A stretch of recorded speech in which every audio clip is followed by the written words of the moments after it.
video today, you are going to see a tour of a house that we completed. I also have a story time about why these buyers were not my target buyers. And then I had something that came up today that I could really use your input on.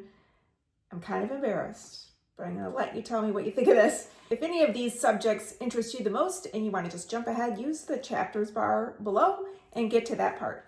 So I'm Monique Burns. My husband Pat and I have been buying houses since 2007. Between buy and holds and flips, we have renovated around 300 houses in Detroit, Michigan.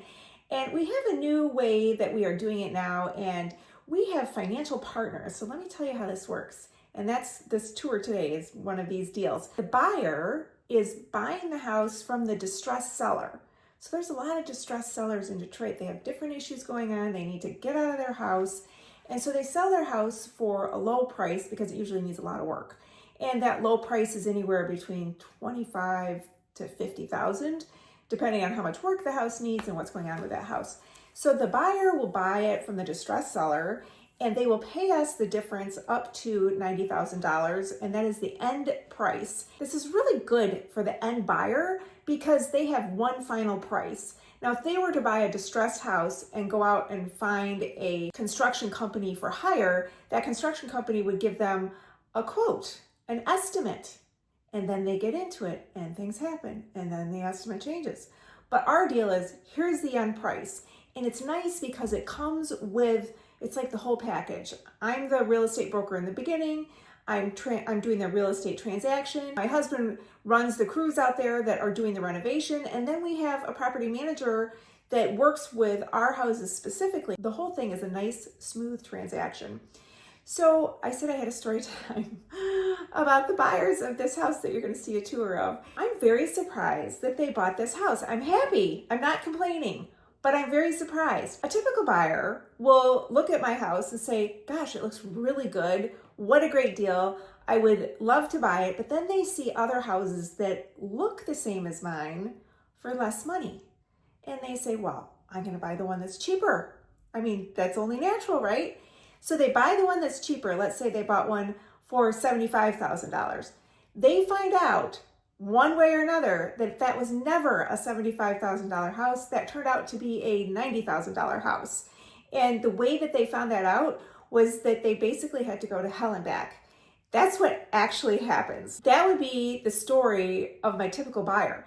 And what would have happened with the buyer is they had a crew go in, and the crew started the work and then took all the money and ran.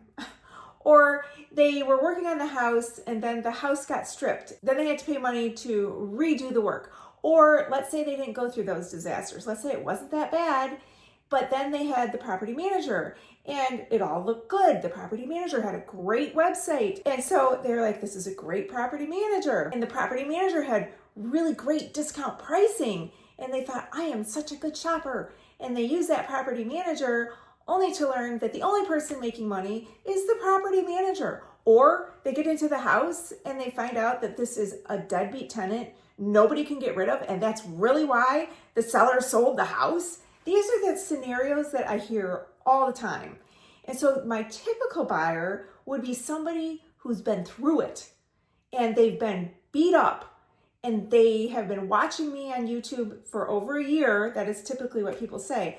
Then they come to me and they say, your 90 looks really good. And the numbers are still really good. And I'm going to post the numbers for this house on Alcoy that we did so that you can see how it all turned out in the end. Well, these buyers do not fit that typical portfolio. If anything, it's really great that they have been also watching me for quite some time.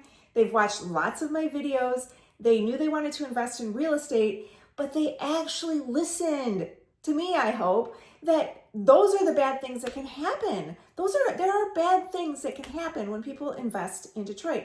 And I just listed all those things. But buying from our group, that's not your story. When people buy from me, they want to buy more. That's the testament to what happens when people buy houses from me. So this couple had never bought before. And they did the right thing. They came to Detroit. They met us in person. We were happy to show them at the time what we were working on, but we told them if we get one of these deals where we can buy it from a distressed seller, we have to move really fast. I think it took 2 months before we found the ideal house from the distressed seller.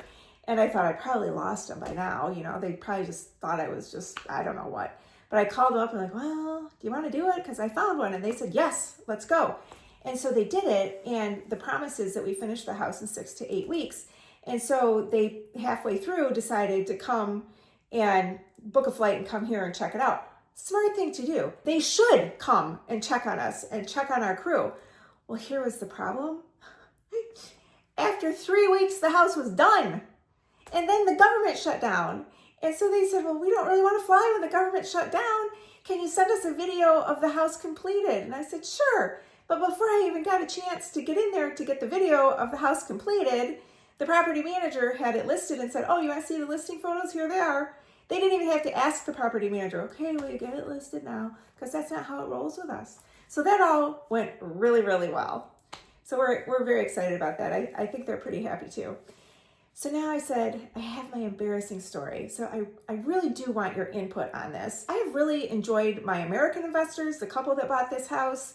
They're from Texas. I have people from California. I get a lot of people that invest from Canada and from Chile and from the Netherlands. Well, lately I have been thinking, like, how can I reach more of these buyers? I did a little bit of research and I found out if I could put my videos in Dutch, that YouTube would say, Monique has videos about real estate investing for buyers in the Netherlands, and her video is captioned in Dutch and she's speaking Dutch, so we should play this into the Netherlands.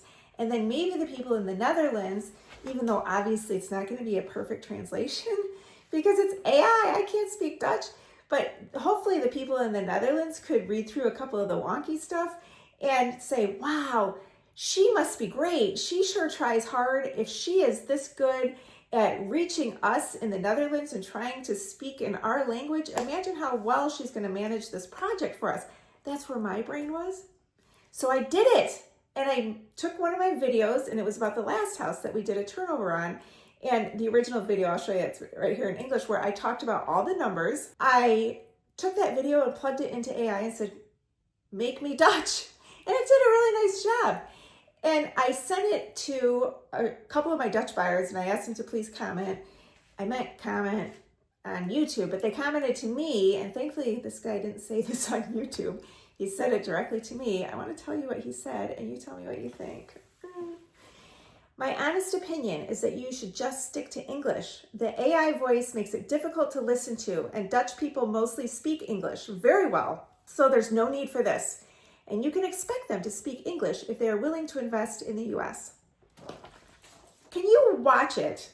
Go watch it. If you are from the Netherlands and you are investing in rental properties in the United States, in Detroit, Michigan, and you are one of my potential clients, please go watch this. How bad is it really? Should I continue to translate my videos into Dutch, or should I hang this up like he said? I just wanted to get some comments below. But let's get into the home tour where my husband walks you through the property that we just renovated. Wait. If you are enjoying this video, it helps me tremendously if you subscribe.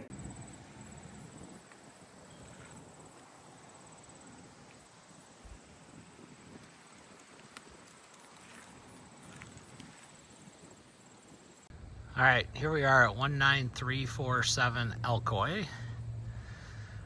This one we did a lot of work and it really turned out nicely. We're still gonna cut those bushes down, just haven't got the guy on it yet. We were too many people around here working. We're gonna cut those down.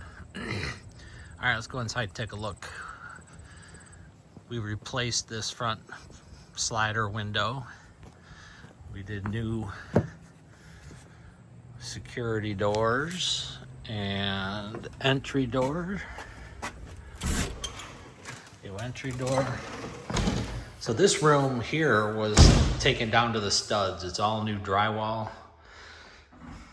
wall, ceiling. These windows in this room are new. Hardwood floors in here. We're gonna get these sanded and finished or carpeted. Just depend on if that'll clean up or not. So waiting to hear back from the hardwood guy. Here's the dining area. And new laminate floor, or not laminate, LVP. New window there, new blinds, new lights, all new paint obviously and trim. Then you come right in here to the kitchen. New LVP. All new cabinets. Countertop, sink. Plumbing underneath there is all new. Come out here into the hallway that goes down the basement. We did new LVP here and down the steps. Here's the bathroom. This is all new. The tile was here, so we cleaned that and then put in new vanity, new toilet, blinds, tub. That was here. That was still good, so put new floors in here too. And here's bedroom number 1. All new paint and lights, blinds. These are all new interior doors that we did on the closets and bedrooms. You can see those. Bedroom number 2. And then let's go upstairs here to the 3rd bedroom. We'll definitely carpet these.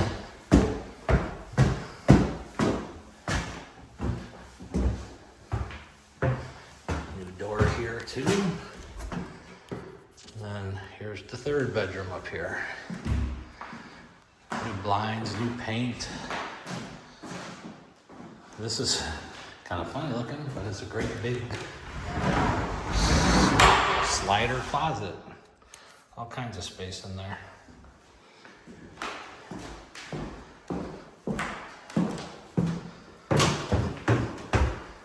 All right, let's go down the basement. This way. New door here too. New security door. Down the basement. Nothing fancy, but nice and clean. Painted down here, cleaned up. We put in new glass block window there with a vent. Got it all clean. Redid the plumbing with PVC from the galvanized. There's PEX plumbing in here too, so no galvanized plumbing. That's where the furnace and water heater will go. Andrew's working on getting a tenant set up, and once we know inspection date, then we'll put in the furnace and water heater. New glass block there. Updated electrical to the 100 amp service. Breakers, GF5 plugs all where they need to be, washer and dryer hookups. A lot of people don't know what that funny little glass block window is. We just put the glass block in, but that was the old coal chute for the house when it was originally built for the furnace. That's it, but a nice good sized basement, nice and clean and ready to go.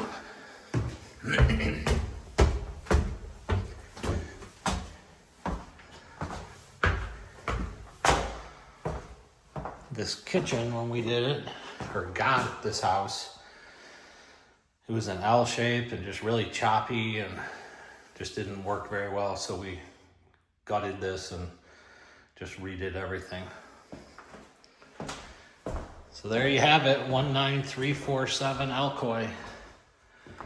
Very nice house, now that it's all cleaned up. And out here too, this is a really nice neighborhood. Keep putting my finger over the lens. But nice brick homes all through the neighborhood. Very nice little area. So that's it.